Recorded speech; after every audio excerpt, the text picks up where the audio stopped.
Sing a Song of Sixpence is a rhyme many of us have carried from childhood, humming its melody without a second thought. Yet beneath its sing-song charm lies something far stranger. Imagery of blackbirds baked into a pie, a king counting coins, a queen enjoying bread and honey, and a maid losing her nose. These strange details don't seem connected, yet together they form a riddle that has puzzled historians for centuries. The familiar version goes like this. Sing a song of sixpence, a pocket full of rye, 24 blackbirds baked in a pie. When the pie was opened, the birds began to sing. Wasn't that a dainty dish to set before the king? The king was in his counting house, counting out his money. The queen was in the parlor, eating bread and honey. The maid was in the garden, hanging out the clothes, when down came a blackbird and pecked off her nose. To most ears, it sounds like pure nonsense, but nursery rhymes often carried meanings hidden beneath the humor. Because these rhymes began as oral traditions, tracing their origins is notoriously difficult. They changed with each retelling, influenced by political events, satire, and even gossip.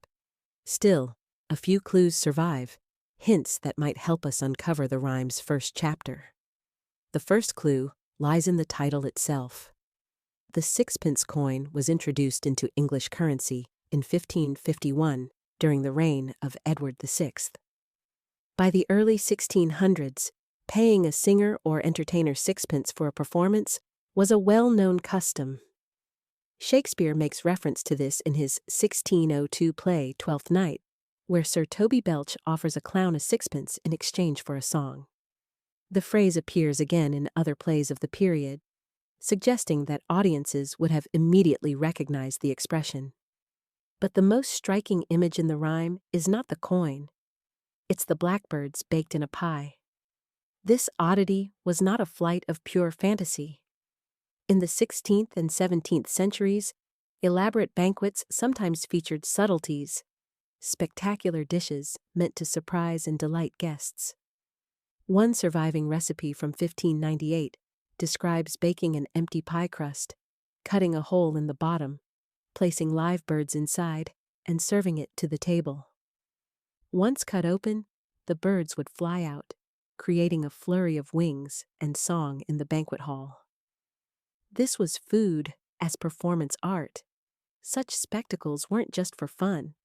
They were displays of wealth and influence. A noble or royal host could use them to impress foreign dignitaries or to reinforce their status among the elite. It's easy to see how this could inspire the 24 blackbirds baked in a pie line. Imagine a candlelit hall lined with richly dressed guests, the air heavy with the scents of roasted meat and spiced wine. Servants carry in the grand pie, its golden crust gleaming.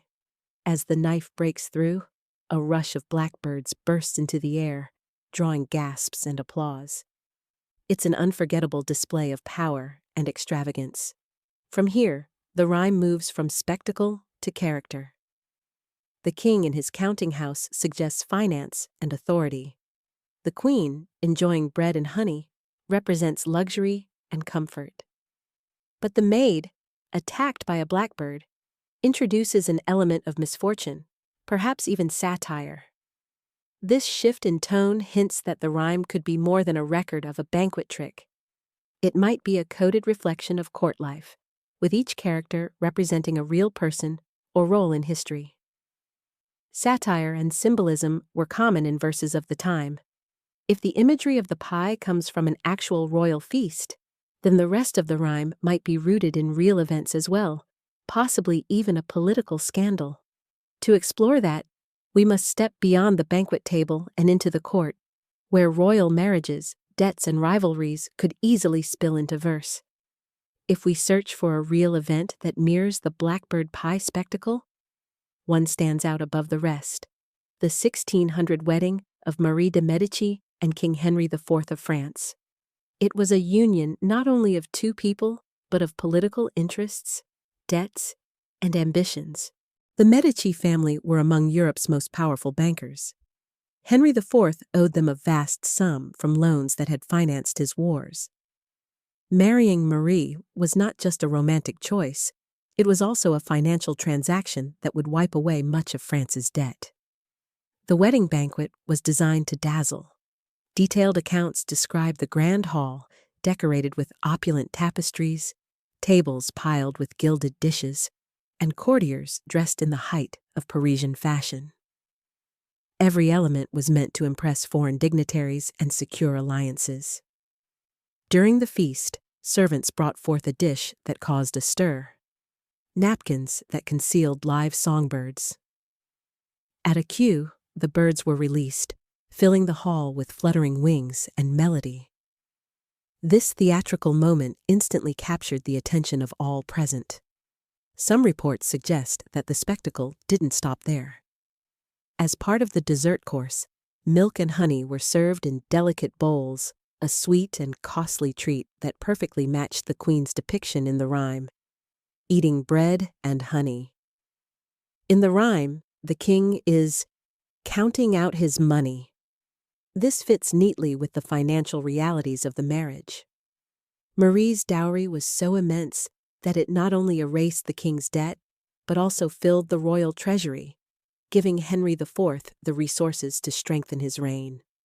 But where the rhyme takes a darker turn, the maid losing her nose, historians have seen a possible reference to Henriette de Balzac d'Entragues, Henry's former lover. Before marrying Marie, Henry had promised to wed Henriette, a promise he later broke. Henriette was known for her beauty and her influence over the king, and she was openly hostile toward Marie. She reportedly referred to the new queen as the big banker, a jab at Marie's wealthy family and the financial nature of the match. The phrase, to put someone's nose out of joint, was already in use by 1581, meaning to offend or humiliate someone.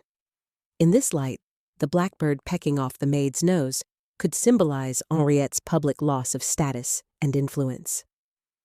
One eyewitness account describes a tense moment when Henriette was formally introduced to Marie. Henry, perhaps to avoid whispers, announced to the queen, "Mademoiselle has been my mistress. She will be your most obedient servant." The hall reportedly fell silent. What followed was even more shocking. Henry placed his hand on Henriette's head, pushed her to her knees, and made her kiss the hem of the queen's gown. This public gesture sent a clear message about who now held power at court. Less than a year later, tensions deepened when both women gave birth to Henry's sons within days of each other. The rivalry between queen and former mistress never cooled, and Henriette's eventual involvement in a conspiracy against the king only added to her infamy. In this version of events, Sing a Song of Sixpence becomes more than a whimsical children's rhyme. It is a snapshot of royal politics, a king enriched by marriage, a queen secure in her luxury, and a former lover brought low in a very public fashion. If true, the rhyme preserves a moment of triumph for one woman and humiliation for another, all hidden behind the cheerful image of a pie filled with singing birds. But this is only one theory, and others take the story in an entirely different direction. Among the many theories surrounding Sing a Song of Sixpence, few are as colorful as the so-called pirate theory. It proposes that the rhyme is actually a coded invitation from the infamous pirate Edward Teach, better known as Blackbeard, to recruit crew members for his dangerous voyages. According to this interpretation, the 24 blackbirds were not birds at all, but Blackbeard's crew, 24 sailors sworn to follow him. The pie represented a ship lying in wait, ready to spring a trap on an unsuspecting vessel. In this reading, the king, counting out his money, symbolized the spoils of piracy, while the queen, eating bread and honey, represented Blackbeard's flagship, the Queen Anne's Revenge, stocked with provisions before setting sail for a raid. The Maid in the Garden was supposedly the targeted prize, a merchant ship traveling in the Caribbean Sea. Hanging out the clothes referred to its sails catching the wind, and the blackbird pecking off her nose symbolized the moment of attack. stripping the ship of its goods. This story first appeared online in 1999 on a website called The Repository of Lost Legends. Its creators presented the theory with convincing detail, framing it as a long-lost historical truth that had finally been uncovered. The idea caught on quickly. It spread across message boards, appeared in books of unsolved mysteries, and even made its way into a popular television series where it was presented as a legitimate explanation of the rhyme's origins. But the twist is that it was never true. The Repository of Lost Legends was designed as a playful hoax, its name itself an acronym spelling TROLL. The site's creators later admitted that the pirate theory was pure invention, intended only to amuse readers.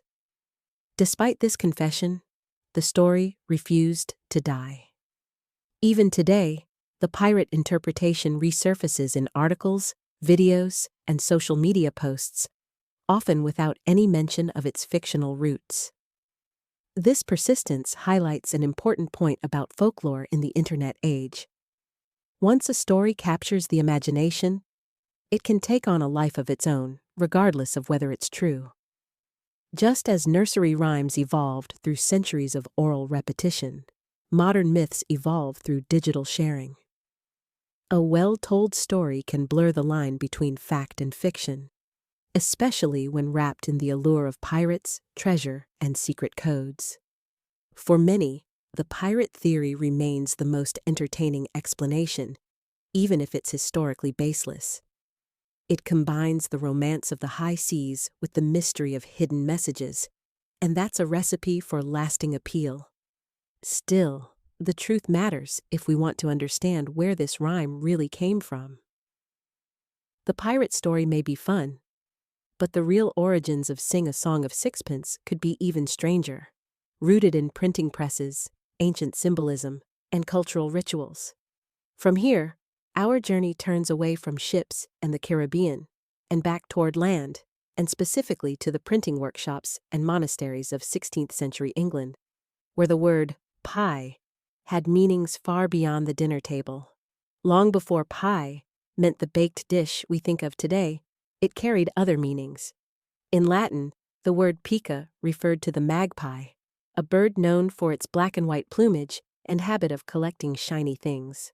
Over time, pie came to describe anything with contrasting colors, from horses to printed pages. By the 1500s, pie had also entered the world of printing.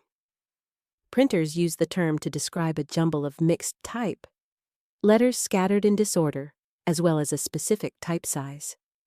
The connection between blackbirds and black ink on white paper becomes clear in this context.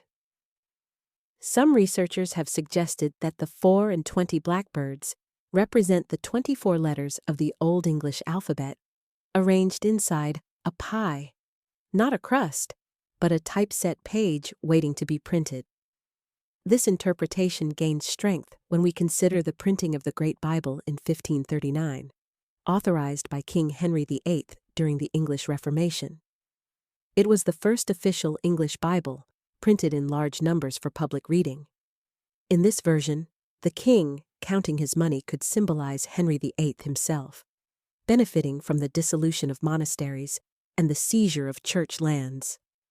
The wealth of the church flowed into the crown's coffers, much like the king in his counting house. The queen, eating bread and honey, could be Catherine of Aragon, Henry's first wife, who enjoyed a period of comfort before her fall from grace. Her fate was tied to Henry's break with Rome, which reshaped the religious landscape of England.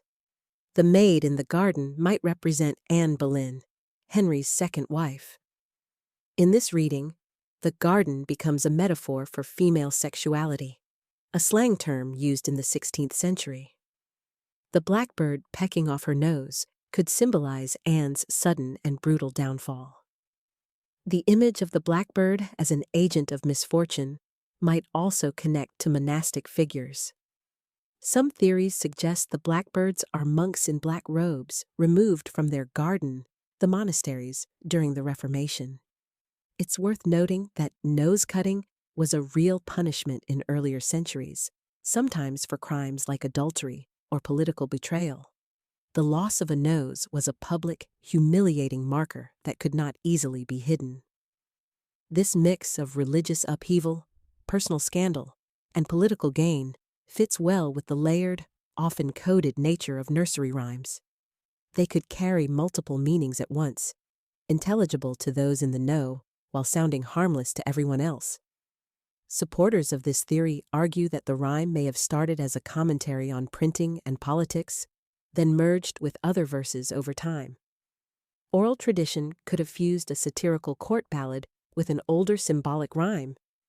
If true, the pie here is not a banquet dish at all, but a printed page, and the blackbirds are letters, ready to fly into the world as a message from the king's court.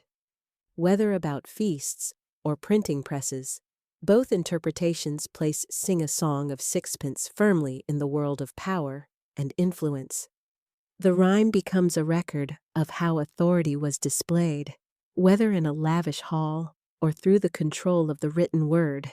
But the trail doesn't end with printing. Other researchers have traced the rhyme even further back, finding echoes in ancient myths, Celtic legends, and ritual punishments, a world where blackbirds were far more than just birds. To understand Sing a Song of Sixpence beyond court politics and printing presses, we need to step into the realm of mythology. Across ancient cultures, blackbirds were more than just wildlife. They were omens, messengers, and even guides between worlds. In Celtic tradition, blackbirds were linked to the twilight, that shifting boundary between day and night. They symbolized the transition between life and death, acting as intermediaries between mortal realms and the spirit world. One Celtic goddess, Rhiannon, was said to keep 3 magical birds.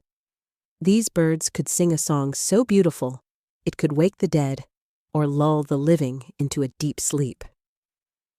Their association with transformation and rebirth resonates with the image of birds coming to life from inside a pie. The image of the maid losing her nose also takes on new meaning in this light. In some early societies, cutting off a nose was a punishment for adultery or betrayal. This act was not only physically damaging, but symbolically shaming, marking the person as dishonorable. Archaeological evidence supports this. The skull of an Anglo-Saxon girl discovered in England shows clear signs of nasal mutilation, a grim reminder that such punishments were not just legend. Biblical references also mention nose-cutting as a form of judgment. The practice carried both legal and ritual weight, turning it into a public statement of morality and control. Some scholars believe that the original rhyme might not have involved a culinary pie at all. In certain contexts, pyre, a stack of combustible material for cremation, was pronounced similarly. If so, the rhyme could connect to funeral rites, where birds and fire played symbolic roles.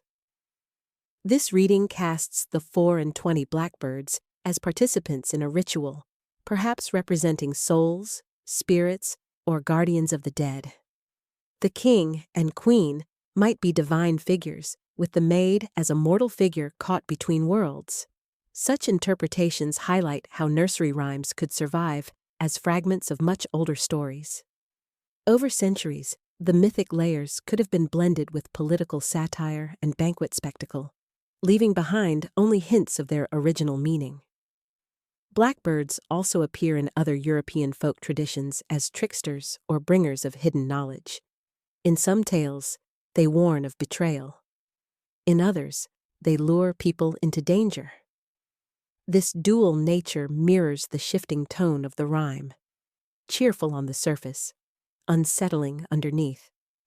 In this mythical reading, the pie could be a vessel, not for food, but for secrets or souls waiting to be released. When opened, what emerges is not just birdsong, but a revelation, whether joyful or ominous. The maid's fate then becomes a cautionary tale, her lost nose a visible sign of crossing boundaries or breaking sacred laws. It's a reminder that in older societies, public shame was a powerful tool of control. Seen through this lens, Sing a Song of Sixpence becomes a palimpsest, a text written over many times, where traces of ancient ritual, medieval justice, and early modern politics all exist in the same verses. But while myth and ritual offer rich possibilities, the rhyme also has more recent, tangible suspects, including an 18th century literary feud that might have turned a poet's name into the pie at the heart of the song. One of the more grounded theories about Sing a Song of Sixpence shifts our focus from kings and gods to the world of 18th century literature. At its center is a feud between the critic George Stephens and the poet laureate Henry James Pye. Henry James Pye was appointed poet laureate in 1790, a position awarded more for his political loyalty to Prime Minister William Pitt the Younger than for his poetic skill. Many considered him one of the least inspiring laureates in English history. George Stephens, known for his wit and sharp tongue, is said to have mocked Pye's lack of talent in verse. One jab supposedly included a line remarkably similar to the rhymes, "When the pie was opened, the birds began to sing. Wasn't that a dainty dish to set before the king?" The wordplay is obvious. Pie as both the poet's name and the baked dish. In this interpretation, the rhyme's birds are the poet's clumsy verses, and the king is the monarch forced to endure them. However, the timeline doesn't perfectly match. The earliest known printed version of Sing a Song of Sixpence appears in 1744, decades before Pye became laureate. This suggests that if Stephens did use the rhyme to tease Pye, he was borrowing from an existing piece rather than creating it. It's possible that the rhyme we know today is a fusion of older verses. The first half, with its 4 and 20 blackbirds, may date back to the 17th century or earlier, while the king, queen, and maid could have been added in the late 18th century to suit contemporary satire. The rhyme's evolution over time makes it hard to pin down a single true origin. Each generation may have adapted it, layering in references to current events, scandals, or popular figures. One candidate for the maid in the later version is Elizabeth Chudleigh, a maid of honor in Queen Charlotte's court. Her life was a swirl of beauty, scandal, and courtroom drama, including accusations of bigamy that gripped London society. Elizabeth's daring costumes and flirtatious behavior made her a favorite subject of gossip. After a legal battle over her marriages, she was found guilty of bigamy and fled to France, living out her days in exile. Satirists of the time often depicted her in unflattering ways, which could have filtered into popular rhymes. Whether the maid in Sing a Song of Sixpence was Henriette de Balzac, Anne Boleyn, Elizabeth Chudleigh, or simply a fictional character, she remains the figure who gives the rhyme its sting, the reminder that fortunes can change quickly. What we are left with is a song that might be part banquet memory, part printing joke, part political jab, and part ancient myth. It's this blend of fact, fiction, and symbolism that has kept the rhyme alive for centuries. In the end, Sing a Song of Sixpence is less about finding one definitive origin and more about appreciating the layers of history, culture, and imagination embedded in its lines. Each theory adds its own flavor to the pie. If anything, the rhyme reminds us that even the simplest childhood verses can hold stories of power, scandal, and survival if we're willing to look closely enough. And if you've enjoyed uncovering these secrets with us, remember to subscribe to the Silent Lodge.